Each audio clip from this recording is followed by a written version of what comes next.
Yes, Prabhu, ready. Ready? Thank you. So I have, hold on, 11 people. Okay, I was looking if there is any hearing echo. Is the audio clear, Prabhu? Yeah, it's okay. Prabhu, you looks like you logged on from two devices that would cause echo. So maybe you may want to log off from one device. That way it might be, I mean, it's okay right now. Yeah. Let me do that. Hold on. Yeah, is it better now? Yes, much better. Thank you. So welcome all to the Sunday feast. And so we had 10 minutes of nice kirtan on this auspicious Ekadasi day. I thank you, Narhari Prabhu, Parikshit Prabhu, for this wonderful kirtan. And our next program is till 12:30. We will have the discourse, and after followed by Q&A. The Q&A will be there and followed by announcements. So, so today's guest speaker is Hare Vrajabhakti Mataji, and from the list of participants, what I'm seeing, most of you are who have been coming regularly to the temple, so you must be definitely knowing about Vrajabhakti Mataji, who is a disciple of His Holiness Radhanath Swami Maharaj. And Mataji has been active in our community for more than 20 years now. And it's like they have been, and the whole family is very dedicated in all their service to the temple. And so specifically deity service and festivals and you name it, and preaching. So they have been an example to the whole community. And we are very fortunate to have Mataji's association today. And today's topic is, let me again read the topic. Mind is the beautiful servant, right? What's up, Prabhu? Sorry, I got it. Your mind is a beautiful servant, but a dangerous master. So, Prabhu, I think, so we'll go ahead with this. Thank you, Mataji, for your time. Please go ahead and can start, Mataji. Hare Krishna. Hare Krishna, Prabhu. Thank you so much. I need to share my screen. Yes, Prabhu. Sukhdev Prabhu, can you please make Mataji as a co-host? Co-host, yeah.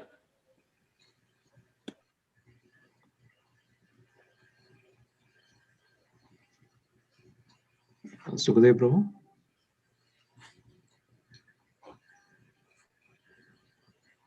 He can share. Hare Krishna, Prabhu. Can you make Mataji co-host? Okay, Prabhu. Give me a second.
Prabhu, are you able to give?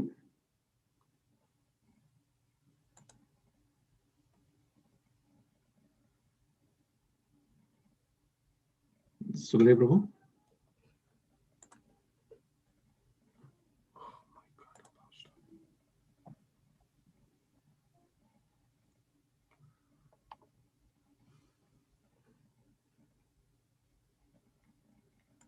Prabhu, I see the presentation now. Yeah. I think Mataji, you are good to go, I guess. So we can just go with it.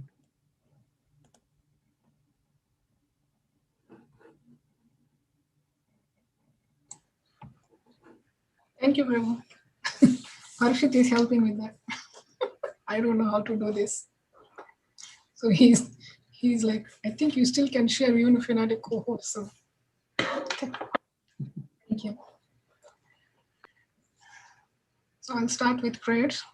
Om Agnanatimidam Dasya Gananjana Shalakaya Chakshurunmilitam Yena Tasmai Sri Gurave Namah Sri Chaitanya Manavishtam Sthapitam Yena Bhutale Swayam Rupa Kadamaya Dadati Swapadantikam Vandeham Sri Guru Sri Yuta Padikamalam Sri Guru Vaishnavamscha Sri Rupam Sakal Shatam Ragat Tam Savadutta Parijana Saitam Krishna Chaitanya Deva Sri Radha Krishna Padam Sri Radha Hare Krishna Karuna Sindhu Dinamandarika Gopishna Gopika Kanta Radha Kanta Namaste Tapta Kanchana Gaurangi Radha Kundavan Shri Shabham Siti Devi Pranamami Hare Jai Sri Krishna Chaitanya Prabhu Nityananda Sri Advaita Vedanta Sri Vaishnava Bhagavad Hare Krishna Krishna Krishna Hare Hare Hare Rama Rama Rama.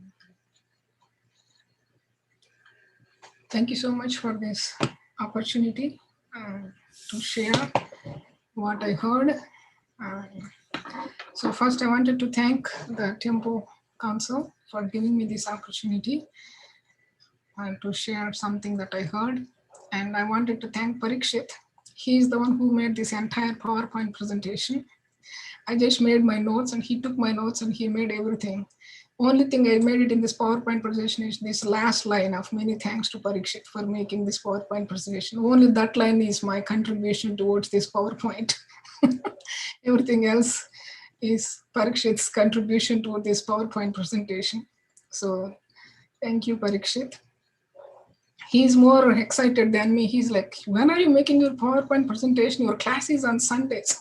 Yesterday night, he's like, you're not going to sit with me, so I'm going to do it myself. So he just took my notes and then he sat and did all the presentation, all the slides and the pictures, everything in this PowerPoint presentation. As I said, this one line, which is in orange color, is my contribution to this PowerPoint. So we'll start. So today's topic is the mind is a beautiful servant, but a dangerous master. So we'll see different things, how our mind is a beautiful servant but a dangerous master. So for each of us, we have something inside. Like there is something inside that works, that is our mind. So when we see an object or when we see something, between us and the object, there is the mind. It is not just we're straight away interacting with the object, but in between there is the object. So depending on our attitude, depending on our perception, when we look at one object, everybody can see it differently. Each individual will see the object differently. So if you take this picture that is there in this PowerPoint, so the person who is standing on this side, he is looking at that same picture, he is saying it's number 6. But this person is standing on this side, he's looking at the same object, he is saying it's number 9. So depending on how we see, depending on the perception, so based on our attitude, it differs. This is a very simple example because this Parikshit put the slide, but so our attitude shapes basically what we are thinking, how we are thinking. Based on that, our attitude, it shapes everything that we look at. It is not just the vision, but the attitude along with the vision is the one that shapes what we look at, that shapes how we understand it. So what happens is, it's the attitude. When we talk about the attitude, we think the attitude is only in the life that we deal with outside in the corporate world or somebody else outside the world, but not in the devotee community. That is not true. Most often, very often, we try to bring that same attitude that we have into our spiritual life also. So what happens when we bring that attitude into the spiritual life?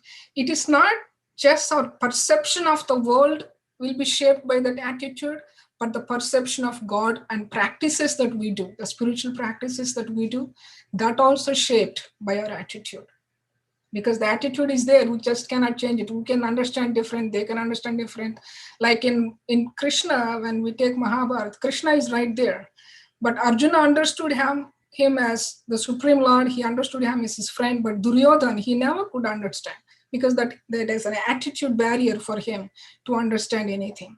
So when we bring that attitude into our spiritual practices also, it happens the same way. We understand practices differently, we try to apply differently, and then that's when the back and forth arguments come sometimes. So because see, everything is, it's like this slide he put, life is an echo, what you send out comes back. It's like karma, because everybody, we are all having our good karma, we are all having bad karma. So depending on our actions in the past, we have a lot of luggage that came with us. We have a lot of, things came with us. And in present life also, what we doing, how we act, based on that also we are accumulating karma. So based on that bad or good karma, things happens in life. That also basically, what is the word? That imposes us to think positive and negative. It's like when difficult things comes in life, say some difficult thing comes, person who has that more positive attitude, he may think, okay, so this is Krishna's mercy, or he can think this is my bad karma that is burning, so that's why I'm suffering like this. So he doesn't complain when you have that positive attitude. But at the same time, when the other person who has negative attitude, if he get the same difficulty as this person, then what happens? That person thinks, why God is doing this to me? Why God has to do this to me? I did this in my life. Then why God is angry on me? Why God has to do with me? So the negative attitude, we just cannot reflect, or we cannot just go internally and think why it is happening. And because the understanding of God is not there properly. The understanding of karma is not there properly. The understanding, the attitude of positiveness is not there. So is God angry with us? When something happens, immediately people think why God is doing to us. So is God angry with us? No, God can never be angry. God is all merciful. So God doesn't get angry. So one time, one devotee asked Chaitanya Charan Prabhu one question. He, in the spiritualscientist.com that he has, he sent a question in that thing. He's saying, Prabhu, just the festival was over, Janmashtami festival was over. So he immediately posted this question in 2 days after Janmashtami festival. He said, Prabhu, I could not fast, or I did not fast on Janmashtami. And 2 days after Janmashtami, I lost my job. Is that mean Krishna is very angry because I could not fast? So Chaitanya Charan Prabhu was saying, God is not vengeful. He's not like, okay, Janmashtami, today is my birthday and you did not fast, so I'm going to punish you. God is not a person who punishes us. God is not a person who is there just standing there and finding faults in us, sitting there and trying to see who is doing what, when he is doing fault, when he is doing wrong, when he is doing right. So God is not that kind of a person. God is all merciful regardless of what we are, regardless of what we do, regardless of how we act. God is always merciful. He's like a mother. Like when the child starts walking, what happens? Child doesn't just start walking and just immediately run. It just doesn't happen. Child slowly starts walking. He takes 2 steps and then he falls down, again takes 2 steps, and then again the child falls down. So what does the mother do when the child is trying to fall? He immediately comes and picks him up and again let him stand and let him walk again. The mother is not going to beat the child up saying, why you could not walk immediately? No, she is not trying to find what went wrong. She's trying to help. She's trying to see, how can I help this child to get better? How can I help this child so that he can walk? So God is like that. God is not angry. When we do something, the purification that comes in our life, it is very much needed for us to become better. It is very much needed to go deeper inside. It is very much needed to take shelter of Krishna more and more. So for that to happen, Krishna can create different situations in life and help us to go through those situations. See, we ourselves have some accountability. When we do something, we have to take that accountability. We do all things of good and bad things. When something happens, we enjoy our good karma. When something bad happens, why we could not take that? Because you don't have that understanding of what exactly is happening. Because our mind, it's like going on like this. No, you are good, you are good, you are good. It never never brings the other things that are in the back that needs to be understood, that needs to be cleaned, that needs to be purified. It always gives us the opinion that I am good, whatever I'm doing is right, whatever I'm talking is right, whatever I'm saying is right. So everybody has to accept what I'm saying. But what about the other person's attitude? We don't have time to think about it. So God never gets angry, because we should not practice our spirituality out of guilt. Guilt meaning, oh, if I don't do this, God will do this. If I don't do this, God might punish me for this. So that is not actually the bhakti. The process of bhakti is not out of guilt. The process of bhakti is about the love and affection towards the Supreme. For that to happen, what we should do, that's what we think. It's not like a guilt process. This is Krishna consciousness. So, but at the same time, so we can say, oh, so then we shouldn't have any negative attitude. Always 100%, every time, 24 hours by 7, we should have only positive attitude. No. Positive attitude is always not good. At the same time, negative attitude is not always bad. See, sometimes, like say, you take one project. If you take one project, for that project to happen, different people share different opinions for that project to complete.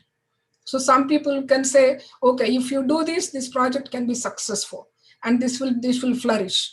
But at the same time, there are other people with their own attitude, if their own thought process, they can share some things. Oh, if you apply this particular scenario to this project, these are the drawbacks that we have. This may be the loss for this project. So we need that kind of attitude also. There should be a balance of both positive attitude and negative attitude. We shouldn't just sit and say, whatever happens, everything happens for good. Okay, this project is coming, I'm just going to do it. It's going to be successful. No, it may not be successful also. So we need to be ready for that also. Then thinking that it may not be successful, then what should I do? So that is not a negative attitude. That is of balancing our own life, balancing our own service towards Krishna. So Krishna in Bhagavad Gita, see, this guilt is not the part of our Bhagavad Gita. That's what I'm trying to say. Bhagavad Gita does not support that guilt process. So Krishna in Bhagavad Gita, he focuses on two things. One is knowledge, another one is desire. So knowledge is something to understand that Krishna is my well-wisher. God is my well-wisher. God never punishes me for my bad. God never do this for my good. God always treats me no matter how I am. Nothing can change the God's love for us. God's love is constant. Whatever we do. Does God find faults in us? No. There are sometimes in our life we take so much joy in finding faults with others. So much joy. Oh, that person did this. Oh, that person did this. How everything starts? It starts with the gossip. When we start gossiping, what is gossip? I go to a person and I try to talk about a person that I did not like. Right?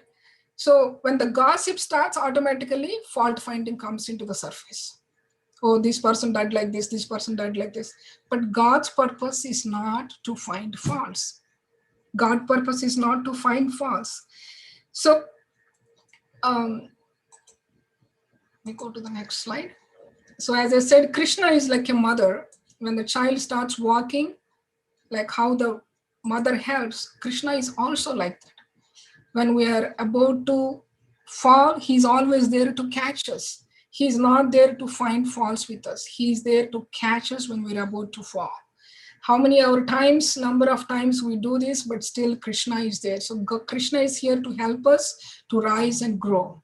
So in Bhagavad Gita 7.19, it says, Bahunam janmanamante jnanavan mam prapadyate vasudeva sarvamiti sa mahatma sudurlabha. So after many births and deaths, he who is actually in knowledge surrenders unto me, knowing me to be the cause of all causes and all that is. Such a great soul is very rare.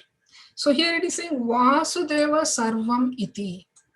So Krishna is the basis.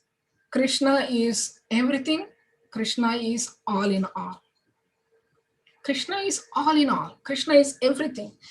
So when we link ourselves with Krishna in that mood, with that knowledge that Krishna is the basis of everything, Krishna is Sarvam, everything. When we link with Krishna in that perspective, then we are empowered to live our life more fully.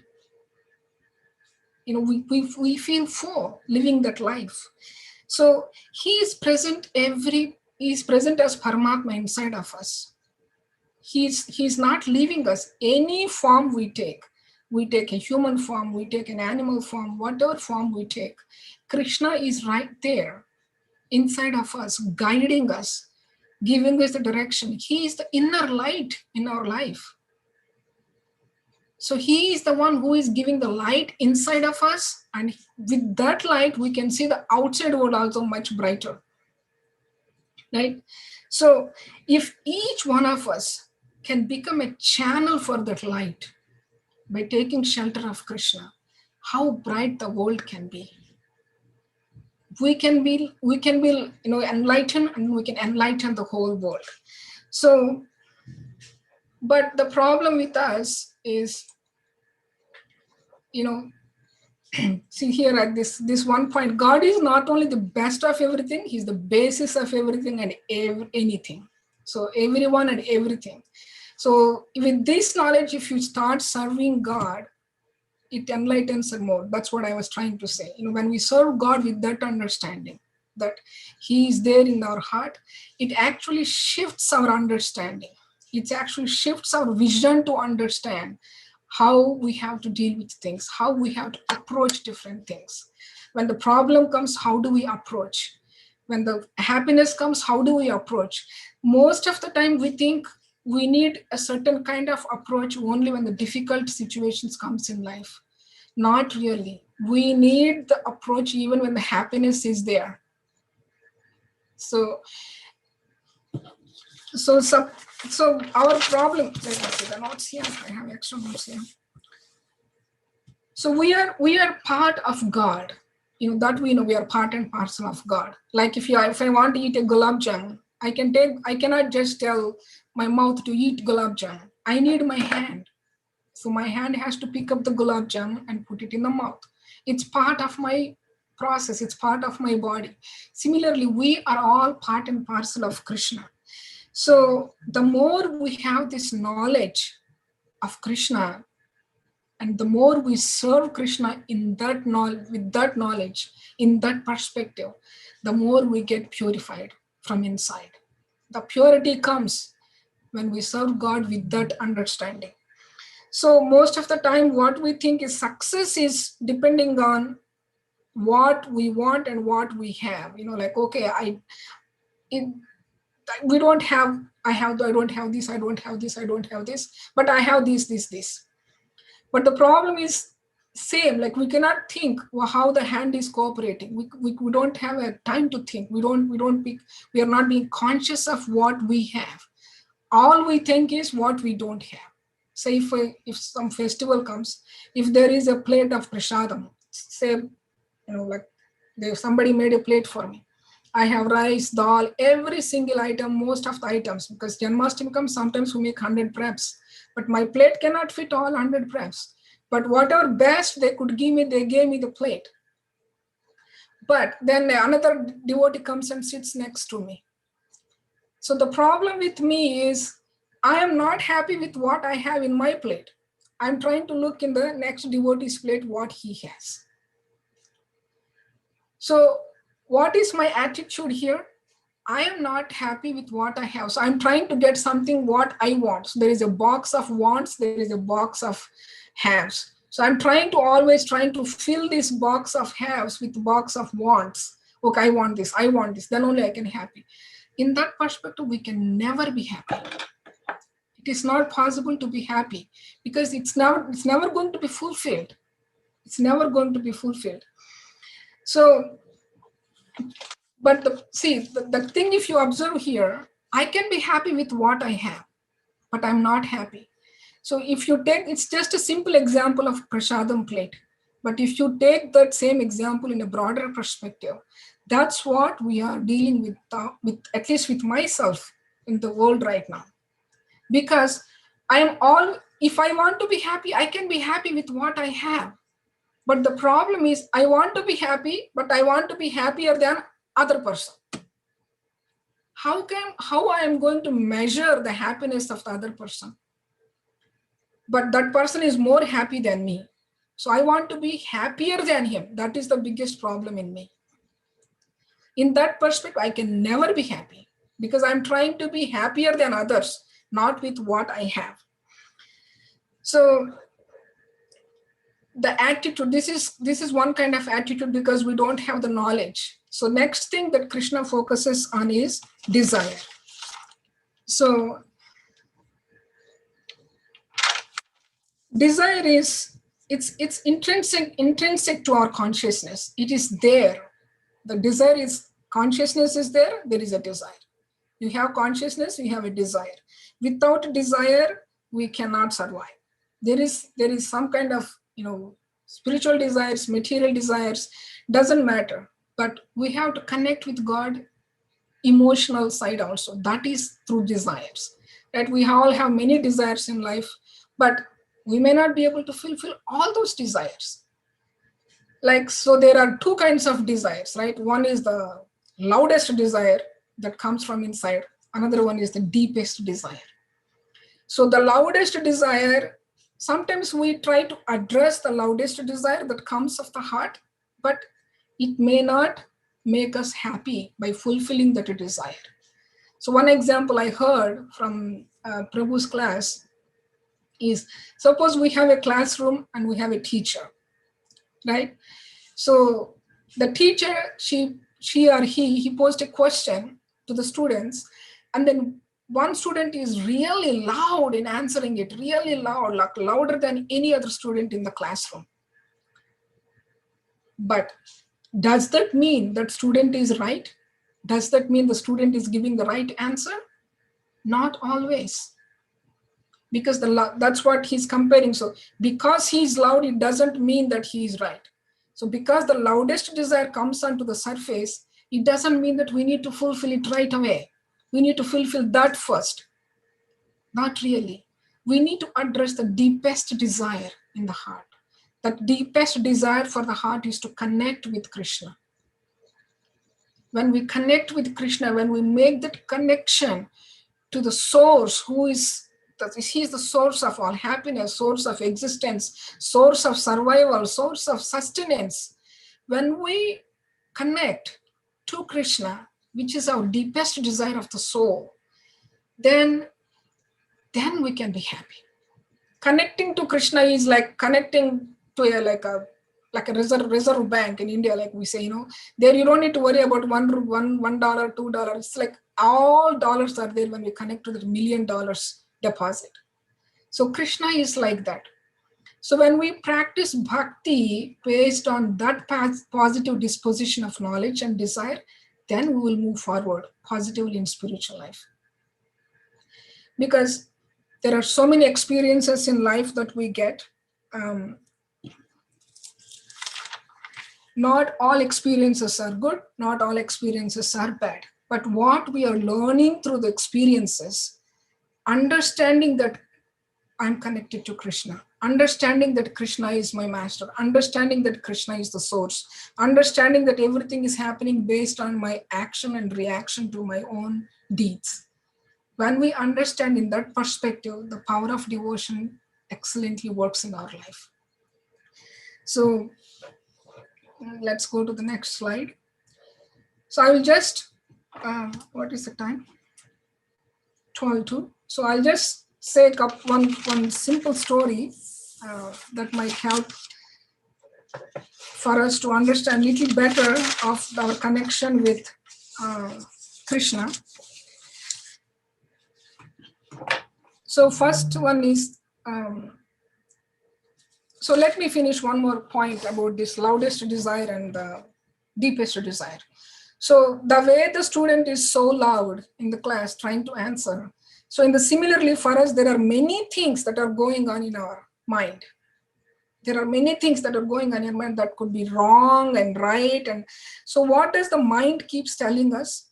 It keeps telling us, oh, you need to fix this issue. You need to fix this issue. You need to fix this issue. You need to fix this issue. But it is us who needs to be fixed first, more than anything else. And for that, I will just tell you this example. So there is a village. It's totally a broken down village. You know, there are many, no facilities, no water, no roads, no proper houses. There is nothing. Everything is so broken down. So one villager, he kept on going and, you know, submitting the request to the king's servants saying, okay, so, you know, we don't have this facility in our place, please fix it. We don't have this facility in our place, please fix it. So he kept on giving his request. He kept on going, requesting for the, you know, to fix the issues, but nothing worked out. Nothing happened. So one day he was in his farm, when he was in fields, so he saw one beautiful horse riding by. So when he saw the horse, he's like, oh, who is that on the horse? And he saw this beautiful personality riding on the horse. He's like, oh, that looks like the king. And he ran to the king. And what did he say to the king? He just told the king, oh, king, can you please come to my hut? And the king was surprised. Many people comes to me and they put so many, you know, requests, so many desires they have. They will ask me for so many things. What is this? This person is not asking for anything. He just wants me to come to his home. That's all. He's like, he was little surprised, but he said, okay, I will come. Don't worry, I will be there. So he kept going on the horse. Then meanwhile, his servants, king's servants came in the back. And then when they came, king told them that, you know, this person, he invited me to his house. So I need to go and see his house. I promised him that I'll come to his home. They're like, what? You wanted to go to his house? King said, yes, I wanted to go visit his house. So king left, and then the servants, they went to see where he lives. And when they saw the house is broken down, there are no roads, there is no water. So first thing they saw the house. They thought, oh, where will he sit when he comes? There is nothing for him to sit. There is nothing for him to, you know, to properly take place, anything. So they demolished the house and they built a beautiful house first. And then they thought, oh, how he's going to come? His chariot is going to break if he comes on these kind of roads. So they prepared wonderful roads. They made wonderful roads for the king to come. And then they thought, oh my God, there is not even a water facility nearby here. If the king gets thirsty, where will we go and get water? So they put water facility. Like that, one by one, they kept fixing every single thing by the time the king is ready to come. So similarly, in our heart, if we invite Krishna into our hearts, if we invite Krishna to come and take seat in our hearts, everything else is automatically fixed because the king is going to come and sit in our hearts. Krishna as the Supreme Lord is going to come and sit in our hearts. And all these other things, they will be automatically fixed. So, but that is the problem. We don't invite Krishna to our hearts. We think Krishna is something who is there, or Krishna is somebody, he is some responsible person, or some, in India, they say there is a good politician, something like that. But Krishna is the supreme cause of all causes. So if we invite Krishna into our hearts, then all the things, there's this villager, he chose the desire to invite the king, not the favors of the king. He did not go and ask, what favor can you do to me, Mr. King? Can you put water facilities there? Can you do the roads there? He did not ask the favors that the king can do. He said, you yourself come to my home. Just because of the desire that he chose, everything else got fixed. And automatically all the favors came along with him, along with the king. So similarly, when we have Krishna in our lives, when we develop that positive attitude towards Krishna consciousness, all the other things, they are automatically favor. So similar pastime is there in Mahabharata. So in Mahabharata, we all know Arjuna, once the war is decided, Arjuna and Duryodhana, they both go to Krishna, right? They both go to Krishna, and then, not to expand too much on the pastime, Arjuna sits towards the head of Krishna and Duryodhana. Duryodhana sits at the head and Arjuna sits at the feet. So when Krishna wakes up, whom he sees first? He sees Arjuna. So when he sees Arjuna, he gets up and he says, oh, Arjuna, how are you? How is everything? So is everything okay? Is everybody safe? So then he sees Duryodhana. He says, oh, you are here too. How are you? How is everything? He said, but I came first. Duryodhana says, I came first. But Krishna says, but I saw him first. Right? And then when Krishna says, okay, they both say, we came here to get some help from you because the war is decided. And Krishna says, okay, this is how it is going to be. One person, he says, I am on one side where I am not going to touch any weapon. I'm not going to lift any weapon. And all my Narayan Sena will be on the other side. And then he gives the opportunity to choose for Arjuna first, telling Duryodhana that he is anger, so he needs to choose first. But Duryodhana is in anxiety. Oh, what if he takes the entire army? I'm going to be the loser. But Arjuna said, oh Krishna, you please be my charioteer, and you please be with me. And Duryodhana is like acting as if he's very compassionate. He's like, oh, okay, Krishna, what can I do? Arjuna chose you, so what to do? Rest of the army, I will take it. But inside, he's very happy that he got the entire army. So then what happened during the war? Krishna is there for Arjuna every single minute. So he was helping him to have the clarity. He was helping him to have the confidence. He was helping him to have that calmness of the mind. When Abhimanyu died, when Abhimanyu got killed, he helped him to get that calmness in the mind. When he was agitated to kill Jayadratha, he helped him to have that calmness in the mind. He gave crystal clear clarity when he was bewildered at the beginning of the war, thinking that I cannot fight with my relatives.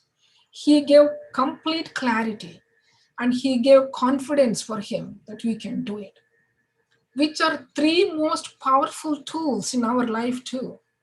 We need to have a clarity, we need to have that confidence, and we need to have that calmness of the mind. So if you take Krishna's role in Mahabharata, like it's God's role in the world, So in Krishna, what did Krishna do in Mahabharata? Nothing. He was just sitting on the chariot and driving. He didn't lift any weapon. He didn't fight. He didn't kill anybody. He didn't do anything. So it is same in our lives. Krishna is there who seems to be inactive, but he is there inside of us, every single minute trying to guide us, every single minute trying to help us to focus to our actual goal, which is going back home, back to Godhead, or to be an eternal servant at his lotus feet. So to the extent we connect to the Supreme Soul, to the extent we connect to Krishna, to that extent we can bring light in our life. And when we have that light in our life, we can light the entire world. To the extent we disconnect from Krishna, to that extent we have darkness in life, and we see everything as similar thing. We do think everything is dark. There's nothing here. Everything else is dark. So that connecting to Krishna in that perspective is very, very important. So we may ask, so how to change mind? How to control mind? We will not be able to control mind. All we have to do is to convert the mind. We have to convert the mind to think about Krishna. We have to convert the mind to focus on chanting of the holy names. We have to convert our mind to take shelter of Krishna. And it is not that easy. It is not that easy. It is difficult because we are carrying all these life after life, life after life, life after life. All these desires are coming with us, which are not really helpful to go towards Krishna. Many desires are for our selfish purpose. Many desires are to satisfy our own self. Many desires are to satisfy our own ego. So if we understand Krishna and the process of bhakti properly through the wonderful scripture that is given by Srila Prabhupada to us, Bhagavad Gita, then we will be brightened from inside and we can brighten the world outside also. For that, we need to chant as much as possible attentively. It's not one day job to chant just like that attentively. But if we take shelter of chanting, which is the process that is given by Sri Chaitanya Mahaprabhu in this Kali Yuga, and understand the scriptures in that positive perspective and invite Krishna to sit in our heart and connect to him, then we will be able to achieve our goal. Then we will be able to help ourselves first and then help everybody else in the world. We can lighten ourselves first and then we can give light to others in the world.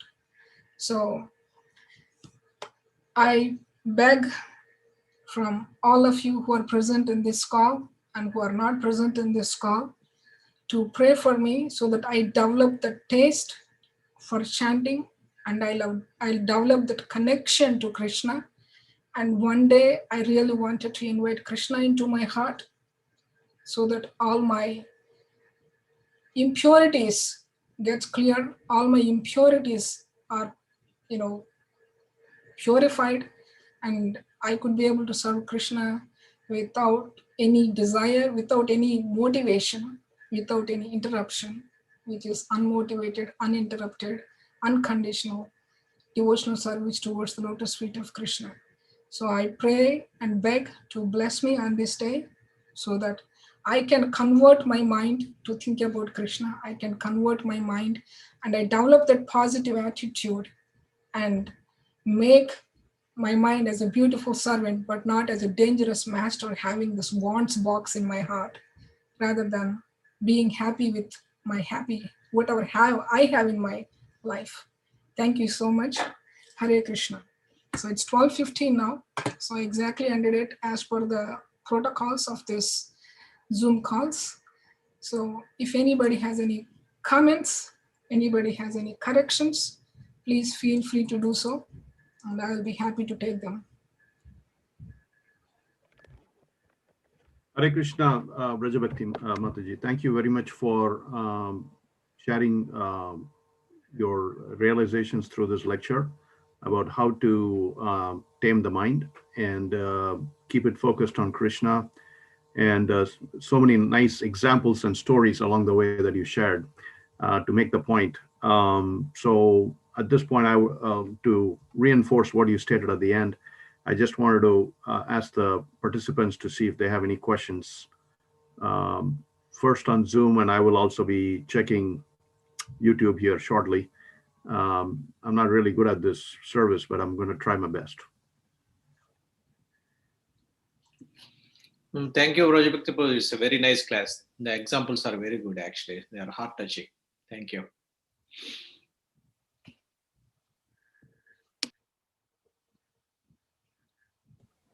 I believe Rukmini Mataji has a comment. Mataji, are you able to unmute yourself, or do you want me to do that for you? Yes, thank you. There you go. So thank you for the very beautiful and purifying class. And my comment was that there has been recently a kind of a story that is similar to your story of the villager, which is that in England, we all know that the devotees went to meet the Beatles with the hope that if the Beatles were very famous at that time, that if they took up Krishna consciousness, then they could share it with many other people. And they befriended George Harrison, and that's a long story that many of us have heard. But one thing I heard from that story is that George Harrison was very impressed that many people were asking him for many things, but the devotees who went there were trying to give him something. They were trying to share with him. And then he was very charmed by that, and he also did in fact give things to the devotees, give them facilities, and also share Krishna consciousness with others. So that's an example, like your example of the villager and the king. I heard that as soon as he invited the devotees to his place, they started rearranging the furniture as if it was their place, because they just wanted to make everything nice. So Thank you, Mataji. yes, and so I also pray that your class will purify my heart so that it can become a nice place for Krishna to appear. Thank you, Rukmini Mataji, for that comment. Anybody else has any questions? I'm surprised there are a lot of great Vaishnavas here lined up. Naveen Krishna Prabhu, Ram Tirtha Prabhu, or anybody else. I'm not picking them or anything, but it just came to my mind that they may have some questions. No, I don't have any questions, Prabhu. Thank you, Prabhu.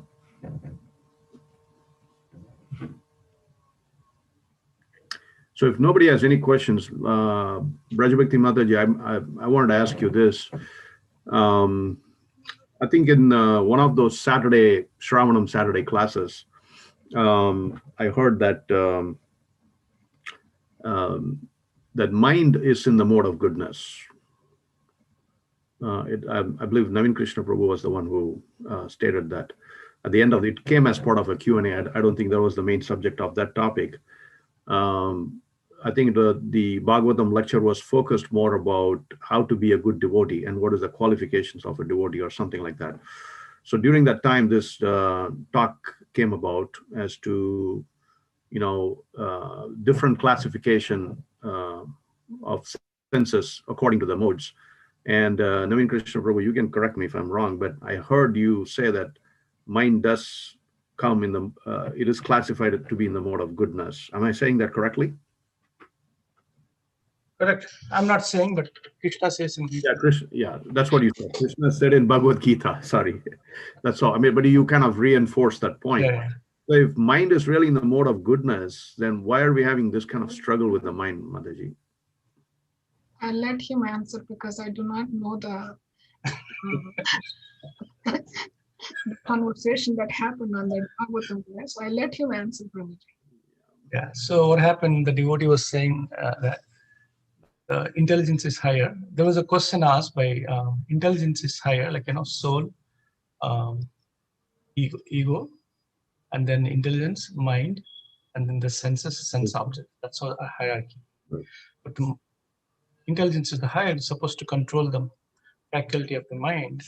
The mind is mode of ignorance. Goodness. Intelligence is the passion. How come the passion can control the goodness? That was the question. Right. So the answer was not mentioned in there, but the answer is that here. Yes, that's true. The mind is mode of goodness. Intelligence is in mode of passion. Mm-hmm. How do you understand is that? So after that, I was analyzing, then this is the example came in my mind. So if you see in Vanaprastha, Brahmin, Kshatriya, Vaishya, and Sudra. Brahmin is mode of goodness. Mm-hmm. Kshatriya is mode of passion. Mm-hmm. And then Vaishya is the mode of passion and ignorance combination. Mm-hmm. And then Sudra is the mode of ignorance. But however, who is the head of the state? Is a king. King. Mm-hmm. King. So who is in passion? Mm-hmm. Why? To rule to establish law and order, to maintain what is good and bad, and everything. Mode of goodness person cannot do that. If mode of goodness person does this, I don't need it. I can sit on the tree. I'm happy. Law of the land will not happen. So that's the reason the mode of goodness, mind will give the direction. But like Chanakya, he always lived in a hut, but he's kingmaker. The king who is in the mode of passion, he's a head, but he's mode of goodness, sorry, mode of passion. So that analogy. So, but however, now how if king appear to be controlling the kingdom, but who's under him is a mode of goodness person, it's a Brahman is sitting here. But he is the one giving direction, Manu Samhita, what to rule. So that's how the mind is the energy of Krishna. Of course, so do intelligence also. So that's how the analogy was explained. Yes, mind is the mode of goodness, intelligence is mode of passion, but intelligence ahead of the state will maintain the situation. That was the faculty is needed, but mode of goodness, but internally for oneself is give the direction at the same time. But unfortunately, what happened when but these two, the master is ego. When the ego became a false ego, what happened? Based on the false ego influence, the mind takes over the intelligence. I mean mind. So when that is corrupted, so eventually the desire, the link between the false ego and the mind will take over the intelligence. The intelligence faculty will become so weak, and then chaos happens. The same thing, when the desire is purified, the mind is purified, the senses are purified, and the mind automatically take the subordinate position of intelligence, is the king. So that was it. I hope that's clear. Yeah. Somebody can, I see Rukmini Mata is smiling and nodding her head. She can add something.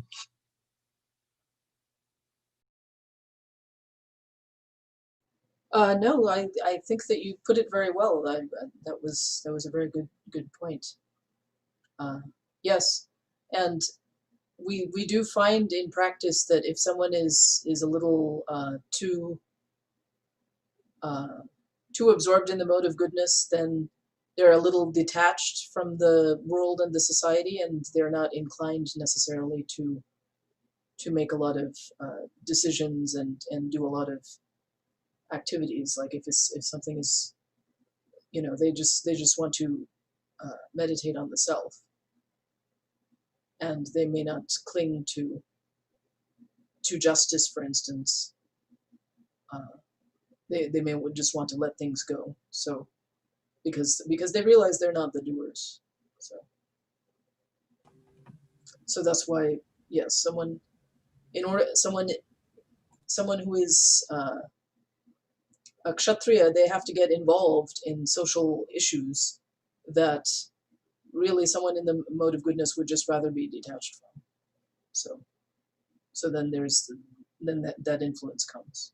One has to be really a Rajarshi to remain in the mode of goodness while ruling, like King Ambarish.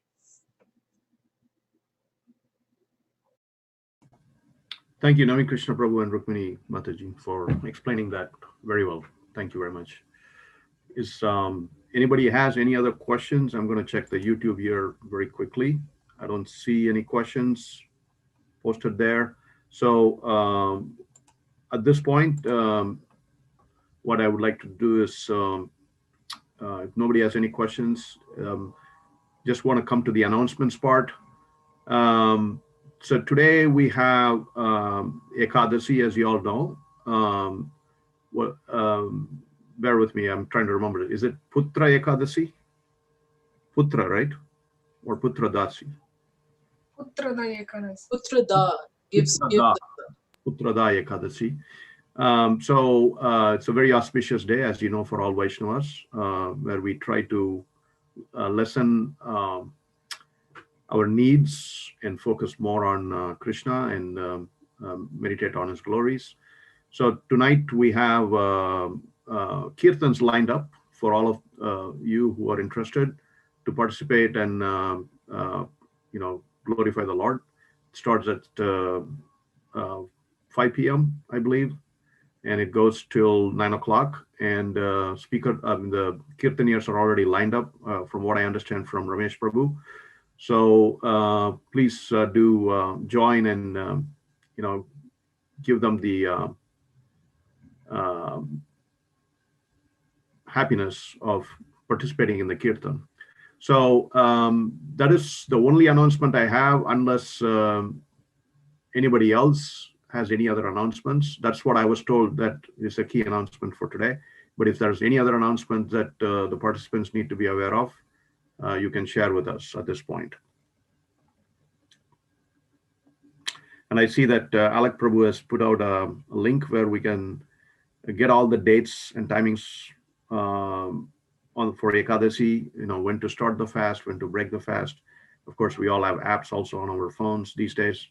So you can take advantage of it and keep track of Ekadasi as we are not in the temple for the near future. So I want to pause here and see if there's any other announcement, any other events planned or book distribution events. Okay, so with that said,